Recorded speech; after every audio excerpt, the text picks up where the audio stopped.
সম্পর্ক নিয়ে যারা অশান্তিতে আছেন, ভিডিওটি তাদের জন্য। সম্পর্কের প্রথম হলো বিশ্বাস। এই বিশ্বাসটাই একটা সম্পর্কের মূল। যে সম্পর্কে বিশ্বাস নেই সেই সম্পর্ক টিকে থাকে না।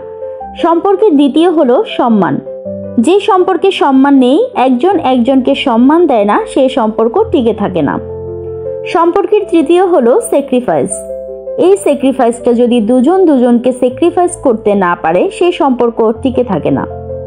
সম্পর্কের মধ্যে তৃতীয় ব্যক্তি, সম্পর্কের মধ্যে তৃতীয় মানুষকে সুযোগ দিবেন না, তাহলে ওই সম্পর্ক টিকে থাকবে না।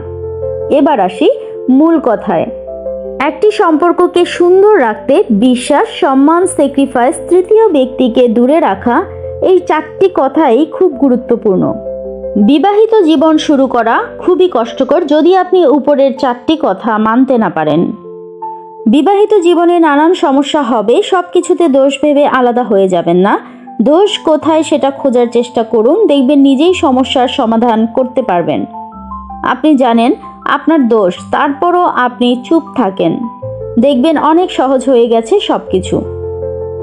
এক দুই কথায় সম্পর্কের মধ্যে তৃতীয় মানুষকে আসতে দিবেন না, নিজেরা বসে সমাধান করার চেষ্টা করুন। কখনো ডিভোর্সের কথা কখনো মাথায় আনবেন না। ডিভোর্সে কখনো শান্তি আনতে পারে না। আপনি মনে করেন যে ডিভোর্স দিলে হয়তো আমি মুক্তি পেয়ে যাব, আসলে তা কখনো হয় না। সমাজের এক দুইটা ডিভোর্সি ভাই বোনদের প্রশ্ন করে দেখুন যে তারা কেমন আছেন, তাহলে নিজেই প্রমাণ পেয়ে যাবেন। আপনার সম্পর্কের মধ্যে কি সমস্যা, কি কারণে বিচ্ছিন্ন হতে চাচ্ছেন, এগুলোর সমাধান খুঁজুন। ওই বিষয়গুলো ত্যাগ করতে চেষ্টা করুন, দেখবেন সমাধান আপনার হাতেই। রাগ, অহংকার, জেদ এগুলো ত্যাগ করে প্রিয় মানুষের সাথে সংসার করতে শিখুন, দেখবেন পৃথিবীতে আপনার মতো সুখী মানুষ আর কেউ হবে না। এসব কথাগুলো যদি আপনি মানতে না পারেন, তাহলে আপনার জন্য সংসার নয়, আপনি কখনোই কোথাও সুখী হতে পারবেন না। সবার সম্পর্ক সুন্দর থাকুক।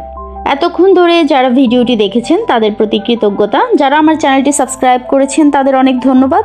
যারা করেননি তারা প্লিজ আমার চ্যানেলটি সাবস্ক্রাইব করবেন।